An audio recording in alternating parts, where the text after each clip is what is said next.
नाज़रीन, इजराइल की जानब से नॉन स्टॉप ईरान के ऊपर हमले शुरू कर दिए गए हैं। इब्तदाई तौर पर यह समझा गया था कि यह सिर्फ एक स्ट्राइक है। जैसे शाम का जब न्यूक्लियर प्रोग्राम तबाह किया गया तो वो भी सिर्फ एक ही स्ट्राइक थी। जब इराक का प्रोग्राम न्यूक्लियर तबाह किया गया तो वो भी सिर्फ एक ही स्ट्राइक थी। तो ईरान के हवाले से भी यही समझा गया कि यह सिर्फ और सिर्फ जब वो एक स्ट्राइक है जो ईरान के ऊपर कर दी गई है, जिसका जवाब अब ईरान ने देना है। और जिस तरह का ईरान जवाब देगा उसके ऊपर मैटर करेगा कि क्या ये बड़ी जंग छिड़ेगी या फिर ये मामला बस एक स्ट्राइक और एक काउंटर स्ट्राइक के साथ ही खत्म हो जाएगा। बुनियादी तौर पर इसको इस तरह से परसीव किया गया था, लेकिन अब तो यह हकीकत किसी और तरफ खुलती हुई नजर आ रही है। और उसमें हमने पीछे भी देखा, जो पिछले 2-3 घंटों के अंदर वाकयात हुए, जब इसराइल की जानब से दोबारा हिट किया गया तो इससे ये बात वाज़ेह होना शुरू हुई कि नहीं, ये तो मामला कोई और है। और अब जो है वो नॉन स्टॉप हमले जो है वो ईरान के ऊपर जो है वो शुरू हो चुके हैं। और कोने कोने के अंदर इस वक्त धमाकों से गूंज रहा है ईरान। और बहुत ही अनफॉर्चुनेट है कि एक और मुल्क जो है उसके ऊपर जंग मुसल्लत कर दी गई है। वो जंग नहीं चाहता, लेकिन उसके बावजूद उसको जिम्मेदार ठहराकर, उसको कसूरवार ठहराकर, उसको विलन बनाकर और उसको सबसे बड़ा आप कह लें कि डिस्टेबलाइजिंग फोर्स बताकर, कितनी डायमेंशन का प्रोपेगेंडा करके इस तरह से उसको जकड़ा गया है कि उसके ऊपर जंग मुसल्लत कर दी है। और ट्रंप वहां से बैठकर मुकम्मल इसराइल को सपोर्ट कर रहा है और साथ पूरी एरोगेंस के साथ ये कह रहा है कि हम ईरान के ये कर देंगे, ईरान को तबाह कर देंगे, ईरान जो है वो सरेंडर कर दे, हम तो पीस की बात करते हैं। ये भी साथ साथ ट्रंप कह रहे हैं कि हम तो पीस चाहने वाले हैं और जो है वो ईरान सरेंडर कर दे। जो कुछ हो रहा है ये ईरान की वजह से हो रहा है। और ट्रंप ने कहा कि वो पूरी तरह से इसराइल के साथ खड़ा है। ईरान के ऊपर इस तरह से हमले हो रहे हैं कि मुख्तलिफ वेव्स के अंदर हमले हो रहे हैं। उधर से उनके फाइटर जेट्स आ रहे हैं, दरमियान में ड्रोन्स और जो मिसाइल हैं वो भी अटैक हो रहा है, लेकिन उधर से फाइटर जेट्स आ रहे हैं, वो अटैक कर रहे हैं, फिर वो जाते हैं और रिफ्यूल करके जो है वो वापस आकर अटैक कर रहे हैं। यानी इस तरह इन वेव्स जो है वो अटैक कर रहे हैं। और अब एक नई लहर के अंदर जो मिलिट्री बेसेस हैं उनको हिट करना शुरू कर दिया गया है। और मुख्तलिफ प्रोविंसेस के अंदर ये खबरें सामने आ रही हैं कि मिलिट्री बेसेस को हिट करना शुरू कर दिया गया। यानी जैसे शाम में हमने देखा दिसंबर के बाद के पूरे शाम में उनकी तमाम मिलिट्री साइट्स को तबाह कर दिया गया। तो अब ईरान के हवाले से भी बुनियादी तौर पर यह बात बिल्कुल वाज़ेह है कि ना सिर्फ न्यूक्लियर साइट्स बल्कि उनकी तमाम जो मिलिट्री कैपेबिलिटीज हैं उस सब को डिस्ट्रॉय कर दिया जाएगा। अगर ईरान इसको सरेंडर के तौर पर ले लेता है तो भी तबाह कर दिया जाएगा, लेकिन अगर सरेंडर नहीं करता तो फिर इस तरह मिलिट्री माइट के जरिए जो है उसको तबाह कर दिया जाएगा। इसराइल और अमेरिका की तरफ से ये वाज़ेह है कि वो अब ईरान को मुकम्मल डिस्ट्रॉय करने जा रहे हैं। इराक और शाम और लीबिया जो है वो बनाने जा रहे हैं। एयरपोर्ट्स, इंटरनेशनल एयरपोर्ट्स के ऊपर धमाके किए जा रहे हैं, उनको निशाना बनाया जा रहा है और न्यूक्लियर साइट्स को दोबारा निशाना बनाया जा रहा है। और इससे सबसे जो डेंजरस मामला ईरान के अंदर हो गया है, और फिर जो इर्द गिर्द के ममालिक हैं उनके लिए बड़ा डेंजरस मामला हो गया है, और गल्फ के लिए बड़ा डेंजरस हो गया है, तमाम नेबरिंग कंट्रीज के लिए बड़ा डेंजरस हो गया है कि वहां से जो रेडियो एक्टिव हैं वो रिलीज होना, लीक होना शुरू हो गई हैं। नतान्स फैसिलिटी के ऊपर रेडियो एक्टिव जो है वो रिकॉर्ड की गई हैं। पहले हमले के अंदर वहां से लीकेज नहीं हुई थी, लेकिन दूसरे और तीसरे हमले के अंदर बताया जा रहा है कि वहां से लीकेज हो रही है। आप जरा इस बदमाशी का आप अंदाजा लगाइए, इस एरोगेंस का और एग्रेशन का आप अंदाजा लगाइए, इस रैकलेसनेस का अंदाजा लगाइए। न्यूक्लियर साइट्स को बार बार निशाना बना रहे हैं, वहां से रेडियो एक्टिव जो है वो रिलीज होना जो है वो शुरू हो गया है। और मिसाइल सिस्टम जो है उसको निशाना बनाया जा रहा है, जो स्टोरेज साइट्स हैं उनको निशाना बनाया जा रहा है। यानी एक स्टेट होती है, उस स्टेट की एक मिलिट्री कैपेबिलिटी होती है, उस सारी की सारी मिलिट्री कैपेबिलिटी जो है उसको निशाना बनाया जा रहा है। साथ असैसिनेशन ऑपरेशंस किए जा रहे हैं, साथ जो है वो न्यूक्लियर साइंटिस्ट को जो है वो निशाना बनाया जा रहा है। सिविलियन जो साइट्स हैं उनको भी हिट किया जा रहा है। सैकड़ों ईरानियंस जो है वो शहीद और जख्मी हो चुके हैं अभी तक के इस हमलों के अंदर। और अमेरिका जो है वो इसराइल को एयर फ्यूल करने के अंदर भी मदद दे रहा है। इराक और जो शाम की एयर स्पेस है वहां पर जो इजरायली फाइटर जेट्स हैं उनको जो है वो एयर फ्यूलिंग भी दी जा रही है। और ट्रंप ने कहा कि बड़े एक्सीलेंट अटैक्स जो वो इसराइली ईरान के ऊपर कर रहा है। नेतन्याहू जो है उसकी मैक्रोन के साथ बात हुई है, जर्मन चांसलर के साथ हुई है, और कुछ ही देर में ट्रंप के साथ बात होगी, और बरतानिया के प्राइम मिनिस्टर स्टारमर के साथ उसकी बात होगी, और एक जो सबसे अहम तरीन शख्सियत के साथ नेतन्याहू की कॉल होने जा रही है, उसका नाम है प्यूटन के साथ नेतन्याहू की कॉल होने जा रही है। सारी चीज इसके ऊपर है कि रशिया किस तरह से ईरान के साथ खड़ा होगा, चाइना किस हद तक ईरान के साथ खड़ा होगा, और उन्होंने खड़ा होना है। देखिए, ईरान के ऊपर ये जंग मुसल्लत की गई है, इसमें बहुत बड़ा किरदार ये भी है कि ईरान रशिया के साथ खड़ा हुआ है। यूरोप ने इसलिए तो ईरान के खिलाफ ये स्टांस लिया, और ईरान जो है वो रशिया के साथ खड़ा हुआ। तो रशिया, देखिए वहां पर कौन सा जंग रुक गई है, वहां पर तो यूक्रेन की जंग जारी है। तो हम ऑलरेडी एक ऐसे फेज में दाखिल हो गए हैं कि जिसमें मजबूत इत्तेहाद ही आपको बचा सकेंगे। वहां पर रशिया की भी एग्जिस्टेंस का सवाल है, चाइना को भी पता है कि अल्टीमेटली ये जंग उसके खिलाफ है। तो नॉर्थ कोरिया तो इन सब ने ईरान के साथ खड़े होना है, क्योंकि ईरान जब उन सब के साथ खड़ा रहा है तो पुतिन के साथ कॉल होने जा रही है। उर्दुगान ने मुकम्मल ईरान की हिमायत का ऐलान किया है और उर्दुगान ने इजरायली हमले को वर्ल्ड वॉर के लिए खतरा करार दे दिया है। उर्दुगान ने कहा है कि इजरायली हमले दुनिया को आलमी जंग की तरफ जो है वो लेकर जा रहे हैं। अच्छा, इन हमलों के साथ नाज़रीन आप कह लें कि जंगल का कानून पूरी तरह से लागू हो गया है। गजा में जो कुछ हो रहा था उसने आप देखा कि गजा के अंदर जो कुछ हो रहा था उसमें हमने देखा कि जो पूरा ऑर्डर है वो किस हद तक डैमेज हुआ। आलमी इदारों की कोई हैसियत नहीं रही, यूनाइटेड नेशन की कोई हैसियत नहीं रही, आलमी अदालत की कोई हैसियत नहीं रही, बहुत ज्यादा डैमेज हुआ। लेकिन जो ईरान के ऊपर हमला कर दिया गया है, इसके साथ आप कह लें कि दुनिया दोबारा से उस फेज के अंदर चली गई है जो वर्ल्ड वॉर से पहले वाला फेज था। यहां पर मुकम्मल अब जंगल का कानून है, सर्वाइवल ऑफ द फिटेस्ट है, यानी आप बस ताकतवर हैं तो आप सर्वाइव करेंगे और ऐसी ताकतवर शैतानी ताकतों का आप सामना सिर्फ अपनी ताकत ही के जरिए कर सकेंगे। आपको कोई शील्ड, कोई प्रोटेक्शन आलमी निजाम से, इन इंस्टीट्यूशन से या इंटरनेशनल लॉ से हासिल होने वाली नहीं है। ये बाकायदा तौर पर जंगल का कानून जो है वो लागू हो चुका है, यानी अब किसी चीज की अहमियत नहीं है। आर्म्स कंट्रोल के जो एग्रीमेंट है उनकी कोई अहमियत नहीं है, इस बात की कोई अहमियत नहीं है कि नॉन प्रोलिफरेशन ट्रीटी है, इसकी कोई अहमियत नहीं है। और जो बहुत बड़ा इकदाम ईरान की जानिब से सामने आ रहा है, ईरान ने अमेरिका के साथ तमाम निगोशिएशन खत्म करने का ऐलान कर दिया है। ईरान ने अपनी न्यूक्लियर एक्टिविटीज को जारी रखने का ऐलान कर दिया है। इसका मतलब वाज़ेह है कि ईरान अब तेजी के साथ न्यूक्लियर बनाने की तरफ जाएगा और ईरान ने नॉन प्रोलिफरेशन ट्रीटी से भी निकलने का ऐलान कर दिया है। यानी ईरान अब न्यूक्लियर बनाएगा, अब पूरी ताकत के साथ उसने जब सामना करना है। अच्छा, अब सबसे बड़ा सवाल यह है कि ईरान की मिलिट्री स्ट्रेटजी क्या है, उसके ऊपर तो इतने बड़े हमले हो रहे हैं और ईरान जो है वो अभी तक अटैक क्यों नहीं कर सका है इजराइल को, और किस चीज का इंतजार है। सबसे बड़ा सवाल यह है ना सबके ज़हनों के अंदर, ईरान को किस चीज का इंतजार, जितने डिले होता चला जा रहा है, ईरान की जो कैपेबिलिटी है उसके पर सवाल उठते चले जा रहे हैं कि क्या ईरान के पास ताकत ही नहीं है इजराइल को जवाब देने की। तो ये बात सबसे पहले जो है वो समझना जरूरी है। तो मैं आपके सामने एक दो बातें रखता हूं। देखिए, इजराइल ने जो ईरान के ऊपर हमला किया है, इससे इजराइल को भी कॉन्फिडेंस हासिल हुआ है, अमेरिका को भी हासिल हुआ है और खुला मैदान उनको ईरान के अंदर मिल गया है और इसलिए वो वहां पर अटैक्स कर रहे हैं। इजराइल एक टेरर दिखाने में, एक हैबत दिखाने में पूरे रीजन में और पूरी दुनिया में अपनी बदमाशी दिखाने में कामयाब हुआ है। और जैसे वो फलस्तीनियों को ह्यूमिलिएट करते हैं, जैसे वो लेबनीज को करते हैं, जैसे वो सीरियंस को करते हैं, ऐसे ही उन्होंने ईरानियंस को भी ह्यूमिलिएट किया है। ठीक है ना, ये इजराइल का पुराना तरीकाकार है, तो यहां पर भी उन्होंने ह्यूमिलिएट किया है। अच्छा, अब नाज़रीन देखिए, बात यह है कि इजराइल फलस्तीन से लेबनान, लेबनान से शाम, शाम से इराक और इराक से होते हुए ईरान तक पहुंच चुका है। ठीक है, यानी वो कितने मुल्कों को तबाह करता करता ईरान तक पहुंच चुका है और वो यहां तक नहीं रुकेगा, ईरान तक भी वो नहीं रुकेगा। दूसरी बात यह है कि गजा की जो जंग है उसको नेतन्याहू ने इसलिए नहीं रोका, यानी अंदर से भी मज़ाहमत थी, बाहर से भी प्रेशर था, लेकिन नेतन्याहू के माइंड में क्या चलता रहा इस सारे वक्त में कि नेतन्याहू ने तमाम चीज को साइड पर रखते हुए जंग नहीं रोकी गजा की। उसकी वजह यह थी कि उसको ईरान के ऊपर हमला करना था।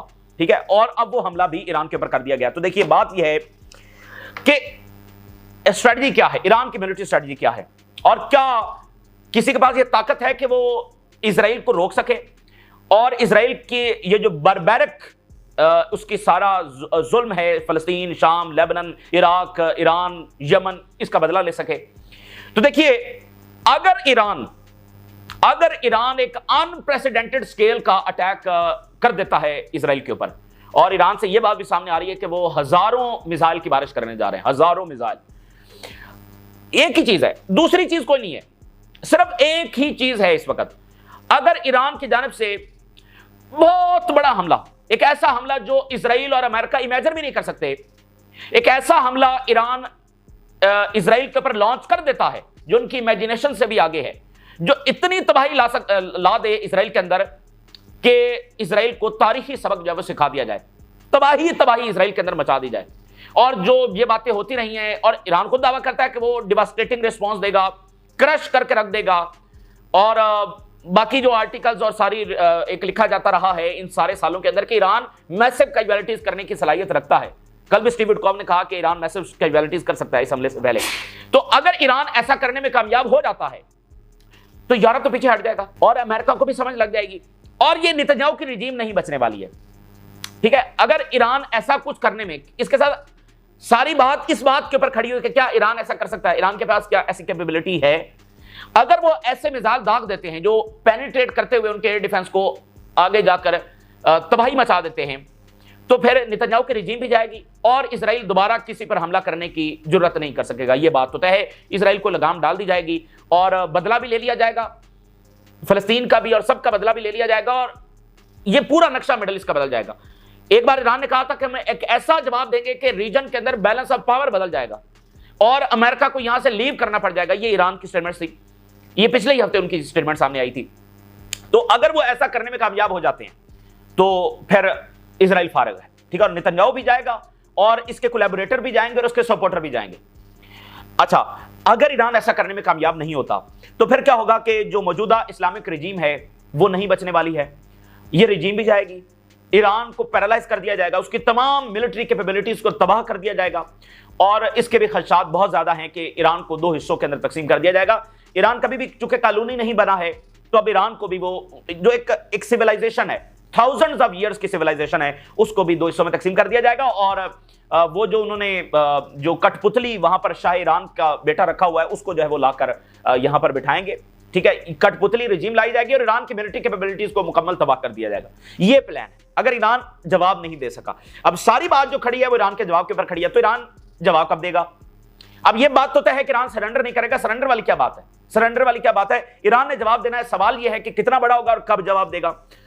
ईरान ये चाहता है कि वो इमीडिएट अटैक करे और प्लान भी यही था, क्योंकि आप जितना डिले करेंगे इजराइल आपको डिस्ट्रॉय करता चला जाएगा। तो ईरान ने इमीडिएट अटैक करने का प्लान बना रखा था, लेकिन मसला क्या आया है? मसला नाज़रीन ये आया है, ये बात इंपॉर्टेंट समझ लें, क्योंकि सबका सवाल यही कि ईरान रिस्पॉन्ड क्यों नहीं कर रहा। ईरान की जो टॉप लीडरशिप है वो चूंकि शहीद हो गई, यानी सबसे बड़ी जो धचका लगा IRGC के चीफ, छोटी बात नहीं है। ईरान के आर्मी चीफ शहीद हो गए, छोटी बात नहीं है। 20 टॉप कमांडर जो है उनके शहीद हो गए। यही वो लोग थे जिन्होंने इजराइल को रिस्पॉन्ड करना था, जिनके जहनों के अंदर प्लान्स थे या जिन्होंने आपस में डिस्कस कर रखे थे, तो वो तो शहीद हो गए। तो अब उनकी जगह पर नई लीडरशिप लाई जा रही है। अच्छा, अब जो नई लीडरशिप आ रही है उसके लिए सबसे बड़ा चैलेंज तो अपने आप को पहले सिक्योर करना है, क्योंकि इतना बड़ा ये सिक्योरिटी ब्रीच है वहां पर। तो इसका मतलब कि जो इजरायली जासूस हैं और CIA के जासूस हैं वो भरे पड़े हैं। भाई इतनी बड़ी लीडरशिप को निशाना बनाना, इसका मतलब कि टोटली ईरानियन जो इंटेलिजेंस है वो कंप्रोमाइज हो चुकी है। तो सबसे जैसे हिजबुल्लाह के साथ हुआ था, तो जो भी नई लीडरशिप आएगी सबसे पहले तो उसने अपने आप को सिक्योर करना है ताकि वो लंबी जंग लड़ सके, अपनी सिक्योरिटी सबसे पहले, और उसके बाद नए प्लान्स बनाने कि किन प्लान्स के साथ। तो इसके लिए 2 दिन 3 दिन 4 दिन उनको चाहिए। तो सिर्फ बुनियादी तौर पर यह डिले आ रहा है। और इसमें इजराइल क्या कर रहा है? इजराइल इसी चीज का फायदा उठाकर वो जो अब मिसाइल डिफेंस सिस्टम है उसको तबाह कर रहा है। मिसाइल जो सिस्टम है, ऑफेंसिव कैपेबिलिटीज है, उनको डिस्ट्रॉय कर रहा है। ईरान ने जवाब किससे देना है? उनके पास Su-35 नहीं है, उनके पास स्ट्रेटेजिक बॉम्बर्स तो नहीं है, उन्होंने जवाब देना है बैलिस्टिक मिसाइल्स के साथ।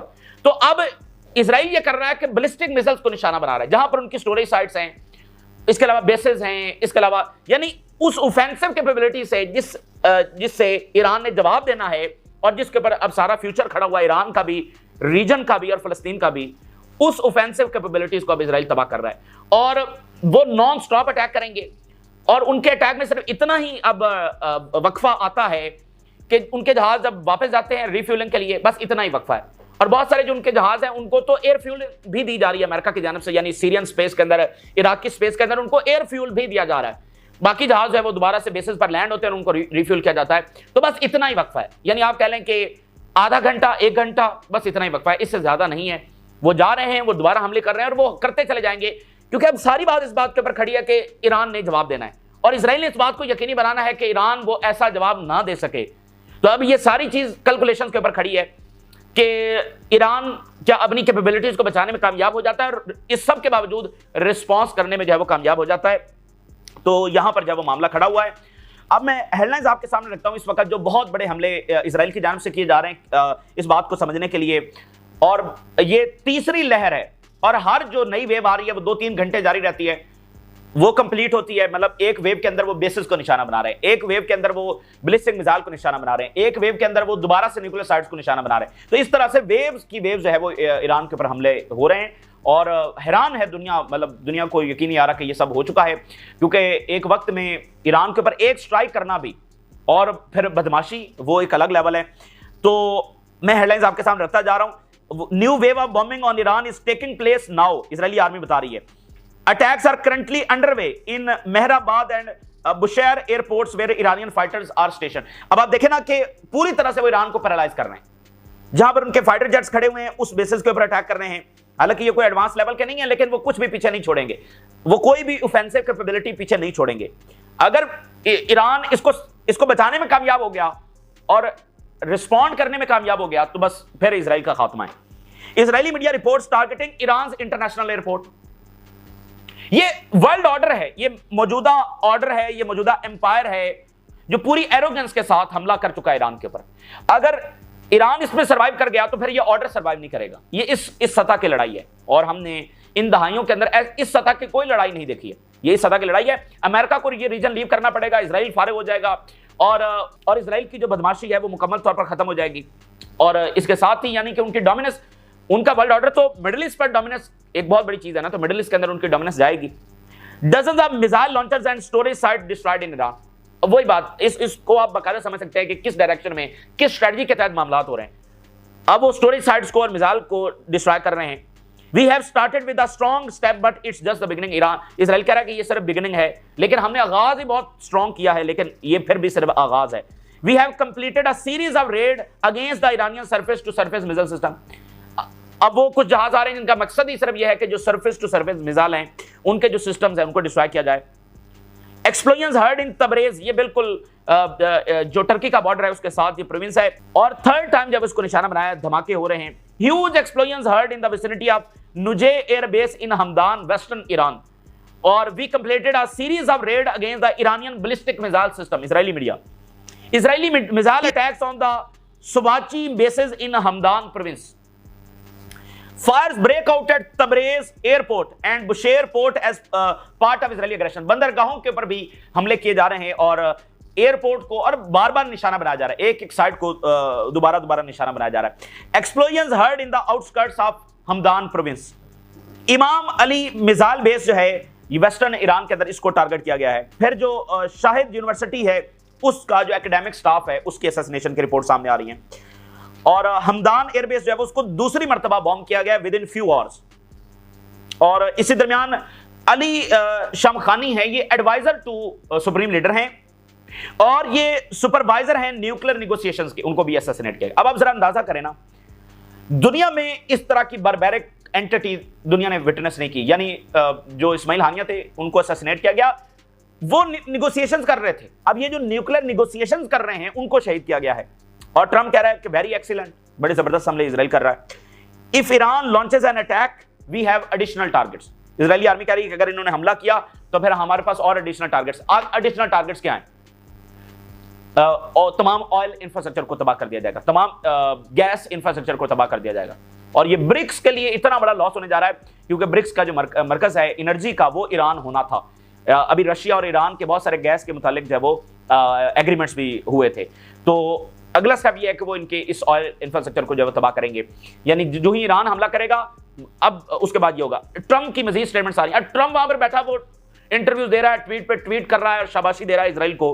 और इसलिए मैं आपको कह रहा हूं कि दुनिया में जंगल का कानून लागू हो चुका है। ट्रम्प ने नेतन्याहू के हाथों दुनिया को बहुत बड़े क्राइसिस की तरफ धकेल दिया। अब देखना रेडियो एक्टिव जो वहां से रिलीज हो रही हैं, क्या ये सिर्फ ईरान तक रहेंगी? क्या बाकियों को खतरा नहीं होगा? और ये जंग क्या सिर्फ ईरान के अंदर रहेगी?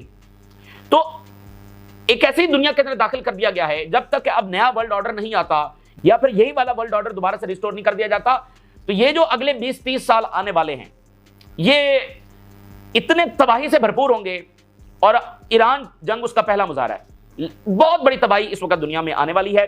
और तुलसी गैबर्ट कह रही है कि दुनिया आलमी जंग की तरफ जा रही है और उर्दुगान ने भी इजरायली हमलों को आलमी जंग करार दे दिया है। The attack on Iran is excellent, Trump.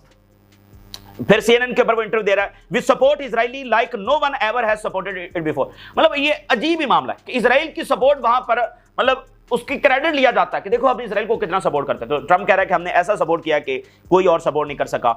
और फिर वो कह रहा है कि इजरायली अटैक्स का जो इंपैक्ट है वो मार्केट्स के ऊपर होगा, लेकिन अगर हम हमला ना करते तो ये न्यूक्लियर बना लेते जो ह्यूमैनिटी के लिए खतरा था। ये जब इराक और शाम और अफगानिस्तान वहां पर अटैक हो रहे थे, जंग छेड़ी जा रही थी, तभी यही कह रहे थे कि हम दुनिया को बचाने जा रहे हैं। Israeli strike on Iran last night were very successful, Trump कह रहा है। अब देखें, अगर आप इजराइल को नुकसान पहुंचा देंगे तो फिर हारे हुए के साथ कोई नहीं खड़ा होता, और अगर वो जीतेंगे यानी जीतने से मुराद यह कि अगर वो ईरान को डिस्ट्रॉय करेंगे तो फिर सब उनके साथ खड़े होंगे। ये बात ज़हन में रखें। The United States was aware of Israel's plan to attack Iran. पहले कहता जी हमें पता नहीं था, अब कह रहा है हमें पता। या नहीं, ये तो एक ऐसा शख्स है जो मुनाफिकत के लिबादे से भरपूर, और इसका सिर्फ वारदात यह है कि ये पीस के लिबादे में आया है, और ये वो शख्स है जो दुनिया को आलमी जंग की तरफ धकेल रहा है। ये ट्रंप साहब जो हैं ये दुनिया को, और ये पीस के लिबादे में आए, सबसे बड़ा मसला ये। अच्छा, अब ईरान की स्ट्रेटजी हमने आपके सामने रखी है, और ईरान को वाइजली एक और काम भी करना है। देखिए, अभी बरतानिया के प्राइम मिनिस्टर हैं, उनकी स्टेटमेंट आई है। उन्होंने कहा है कि अगर इजराइल के ऊपर हमला होता है तो उसके सेल्फ डिफेंस में हम हिस्सा नहीं लेंगे। ये बरतानिया के प्राइम मिनिस्टर की स्टेटमेंट आई है। हालांकि सिर्फ अमेरिका ने अभी तक कहा है कि हम डायरेक्टली हिस्सा लेंगे।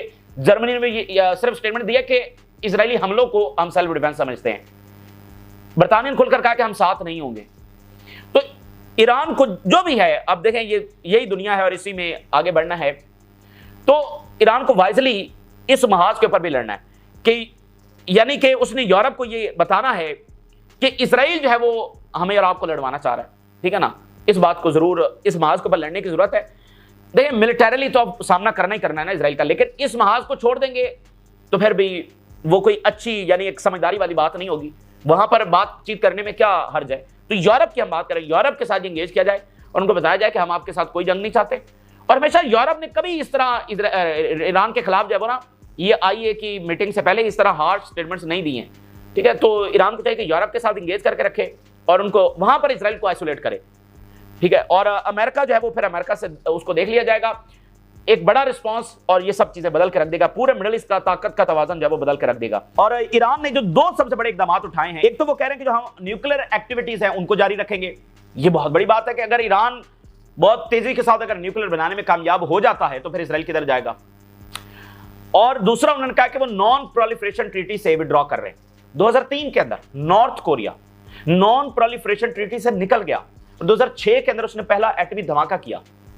उस वक्त भी नॉर्थ कोरिया के वाले से ऐसी धमकियां लगाई जा रही थी, लेकिन वहां पर चूंकि अटैक नहीं हो सका, तो ईरान कह रहा है कि हम नॉन प्रोलिफरेशन ट्रीटी से निकल रहे हैं, और निगोशिएशन से भी वो निकल गए, और वो कह रहे हैं हम न्यूक्लियर एक्टिविटीज जारी रखेंगे। तो ईरान की क्या अनडिक्लेयर्ड साइट्स हैं, तो इजराइल को तो पता नहीं होगा। ये तो वही है जो IAEA ने इनको इंफॉर्मेशन दी थी, सारा मामला किया था।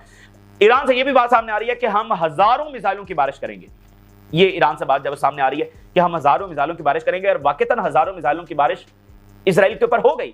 अनरिस्ट्रिक्टेड अटैक, ठीक है ना। ये अनरिस्ट्रिक्टेड अटैक ईरान को बचा सकता है, और फलस्तीन को और पूरे रीजन को। इसके अलावा कोई दूसरा चांस नहीं है। यानी एक होता है ना कि आप निगोशिएशन करेंगे, आप डिप्लोमेसी के महाज के ऊपर जाएंगे, आप रिस्ट्रिक्ट करेंगे तो कोई बड़ी जंग रुक जाएगी या आपकी तबाही रुक जाएगी। नहीं, कोई चीज नहीं रोक सकती। एक अनरिस्ट्रिक्टेड थाउजेंड्स ऑफ मिसाइल्स, यही ईरान को इस वक्त रोक सकते हैं और इजराइल को लिमिट डाल सकते हैं। वगरना इजराइल की लिमिट ईरान भी नहीं है, वो सब के सब को डिस्ट्रॉय करेगा, ठीक है। और हम देख रहे हैं कि पिछले 20 सालों में 7 इस्लामी मुल्कों के ऊपर हमला किया गया है। ये कोई शुगल तो नहीं है। और अभी एक नया सिलसिला है कि जिसमें ईरान के ऊपर जब अटैक किया गया, और सिर्फ अग्रेशन, सिर्फ और सिर्फ बदमाशी, कोई जवाब नहीं, कोई लॉजिक नहीं, लेकिन बहरहाल जब वो अटैक कर दिया गया है। और ईरान की जानब से सिक्योरिटी काउंसिल को लेटर भेजा गया, सिक्योरिटी काउंसिल का हंगामी इजलास भी बुलाया गया है। तो ठीक है, ईरान को जाना चाहिए और अपनी पोजीशन वाज़ेह करनी चाहिए कि हमारे ऊपर अटैक हुआ है और हम लेजिटिमेट इसका रिस्पांस देने का हक रखते हैं। और आप देखें, कोई मतलब रीजन ने भी इजराइल को कंडेम किया है, ईरान के साथ खड़ा हुआ है। चाइना, रशिया, बहुत सारे मलिक, उन्होंने पूरी तरह से कंडेम किया है। बरतानिया कह रहा है कि हम सेल्फ डिफेंस में साथ नहीं आएंगे, ठीक है। और सिर्फ अमेरिका है जो कह रहा है कि हम ये हैं और मुकम्मल साथ खड़े हैं और इजराइल बड़ा अच्छा कर रहा है, हमने तो ईरान को बड़े चांसेस दिए थे। तो ठीक है, इंटरनेशनल कम्युनिटी को भी साथ साथ कहीं ना कहीं लेकर चलें, तो वहां पर सिफारतकार जब अपनी बात करते रहेंगे, इधर से एक भरपूर रिस्पॉन्स और उधर से इस तमाम महाज के ऊपर भी साथ साथ इंगेज करना बहुत जरूरी है। तो एक बड़ा मुश्किल तरीन वक्त है ईरान के ऊपर, ईरान इससे किस तरह से निकलता है, लेकिन इजराइल के हमले जारी हैं। तो ये ताज़ा तरीन सूरत हाल है जो आपके साथ शेयर किया। आपने ज़रूर करें। इजाज़त दीजिए, अल्लाह हाफ़िज़।